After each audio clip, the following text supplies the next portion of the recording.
Wherever you go, whatever you do, throw a little at it. Omax, Vest and Briefs. நெதர்லாந்தில் இருந்த சோழர் கால செப்பேடுகளை இந்தியாவிற்கு மீண்டும் கொண்டு வந்த பிரதமர் நரேந்திர மோடிக்கு தஞ்சையில் உள்ள வரலாற்று ஆய்வாளர்கள் நன்றி தெரிவித்துள்ளனர். சோழர் கால செப்பேடுகளை தஞ்சையில் போற்றி பாதுகாக்க வேண்டும் என்றும் கோரிக்கை விடுத்துள்ளனர். அந்த செப்பு பட்டயம் மத்திய தொல்பொருளாய்வுத்துறையின் கட்டுப்பாட்டிற்குரியது. மத்திய தொல்பொருளாய்வுத்துறை மாநில தொல்பொருளாய்வுத்துறைக்கு முதற்கணதை வழங்க வேண்டும். அவர்கள் அதை பெற்று முதற்கட்டமாக உலகளாவிய அருங்காட்சியகமாக கருதப்படும் சென்னை அருங்காட்சியகத்தில் சில நாட்கள் வைத்துவிட்டு பிறகு ராஜேந்திரன் முடிசூடி தெற்காசிய மண்டலத்தையும் கொங்கு வடபுலத்தையும் கைப்பற்றிய துணை தலைநகரை உருவாக்கிய கங்கை கொண்ட சோழபுரத்து அருங்காட்சியகம் இப்பொழுது பெரிய அளவில் விரிவுபடுத்தப்பட்டு வருகிறது. அதில் சில திங்கள் வைத்து அந்த பகுதி மக்களுக்கு அந்த செப்பேட்டினுடைய அருமையை விளக்கி கூறலாம். அடுத்த கட்டமாக ஆனைமங்கலத்து மக்களே 2 நாட்களாக எங்கள் ஊரில் இருந்த புத்தகாருக்குத்தானே கொடுத்தார்கள், எனவே எங்கள் ஊரில் அருங்காட்சியகம் கட்டி எங்கள் ஊரில் வைத்தால் பன்னாட்டு தொடர்பு எங்கள் ஊரை பற்றிய பெருமை வெளியில் தெரிய வரும் என்று அவர்கள் வேண்டுகோளை மதிக்கக்கூடிய அளவில் அந்த ஆனைமங்கலத்திலும் சில திங்கள் அதை பாதுகாப்புடன் பார்வைக்க வைக்கலாம்.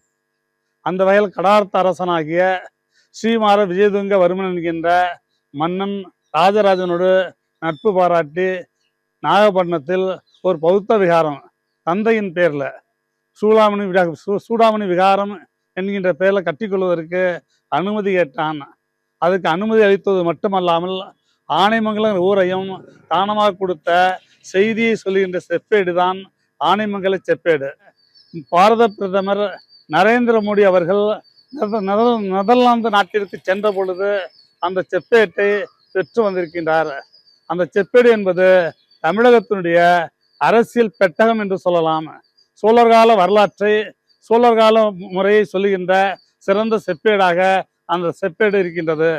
அந்த செப்பேட்டை தஞ்சாவூரில் பல சுற்றுலா பயணிகளும் வந்து செல்வதனால தஞ்சையில் ஒரு அருங்காட்சியகத்தில் வைத்து பாதுகாப்பது என்பது சிறப்புடையதாக இருக்கும் என்பது கருத்து.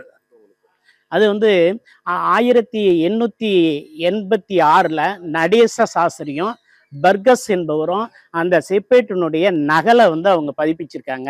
அதில் 2 வகையாக இருக்குது. சமஸ்கிருத பகுதி ஒன்று, தமிழ் பகுதி ஒன்று இருக்குது. இதை வெளியிட்டாங்க. அதுக்கப்புறம் சுப்பிரமணிய ஐயர் என்பவர் அது எபிகிராஃபி இண்டிகா 22ன்ற நூலில் அதனுடைய முழு காப்பியையும் அவர் வெளியிட்டிருக்காரு. அண்மையில் நம்ம தமிழ் பல்கலைக்கழகத்தில் வெளியீடான சோழர் செப்பேடு அந்த நூலில் இது சங்கரநாராயணனும் அவர் மூலமாக அந்த வடமொழி எழுத்துக்கள் உள்ள பகுதி மொழிபெயர்க்கப்பட்டு தெளிவாக வழங்கப்பட்டுள்ளது. சோழர்களுடைய வரலாற்று தொன்மை வாய்ந்த இந்த செப்பேடு நம்ம தமிழ்நாட்டுக்கு திரும்ப கிடைப்பதில் மற்றற்ற மகிழ்ச்சியை